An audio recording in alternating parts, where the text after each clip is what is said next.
आज पूरे देश में हर तरफ वक्फ संशोधन बिल 2024 वक्फ की मनमानी और वक्फ की लूट को लेकर चर्चा हो रही है। लेकिन क्या आप जानते हैं कि ये वक्फ बोर्ड क्या है, इसकी शुरुआत कब हुई, ये देश की जनता के लिए कितनी खतरनाक है और इसमें संशोधन क्यों जरूरी है? अगर आप इसके बारे में नहीं जानते तो आज हम आपको बताते हैं कि वक्फ बोर्ड का इतिहास क्या है।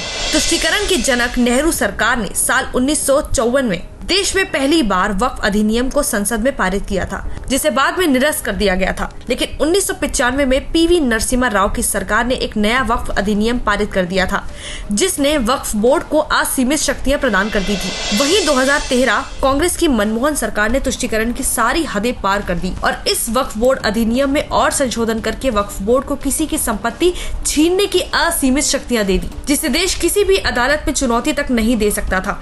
यही कारण है कि भारत में वक्फ बोर्ड की पंजीकृत संपत्तियों की संख्या 52,000 से बढ़कर आज 8,72,292 हो गई है, जो 9,40,000 एकड़ से अधिक भूमि पर फैली हुई है, जिसकी कुल कीमत 1,20,000 करोड़ रुपए से अधिक है। वक्फ बोर्ड की घोषित संपत्तियों में कुतुब मीनार, पुराना किला और हुमायूं का मकबरा समेत देश की करीब 280 राष्ट्रीय स्मारकें शामिल है। इसके अलावा वक्फ के पास 16,713 चल संपत्तियां हैं।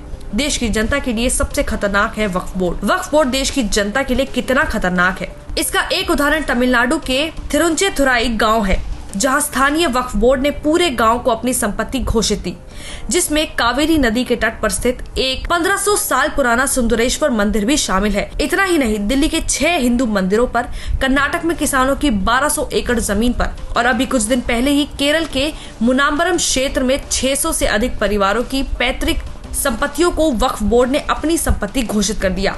वही वक्फ की मनमानी से बिहार की जनता भी अछूती नहीं है। पिछले साल ही वक्फ बोर्ड ने पटना जिले के फतुहा में स्थित 90% हिंदू आबादी वाले गोविंदपुर गांव पर अपना दावा ठोकते हुए 30 दिन में गांव खाली करने को कहा था। लेकिन वक्फ की इस मनमानी को देखने के बावजूद तेजस्वी यादव ये कहते हैं, ये पूरी तरीके से जो वक्फ बोर्ड का जो बिल लाया गया है, ये असंवैधानिक बिल है और इसका विरोध हम लोगों ने पार्लियामेंट में भी किया, सड़कों पर भी करेंगे और बिहार में विधानसभा में भी हम लोग कर रहे हैं। किसी भी कीमत पर जो है ये बिल जो है संवैधानिक बिल, इसको हम लोग पास होने नहीं देंगे। वक्फ संशोधन बिल 2024 का विरोध कर रहा इंडी गठबंधन वक्फ बोर्ड की इस लूट को देखना ही नहीं चाहता, लेकिन बिहार की जनता वक्फ बोर्ड की इस लूट को देख भी रही है और इंडी गठबंधन के तुष्टीकरण को समझ भी रही है।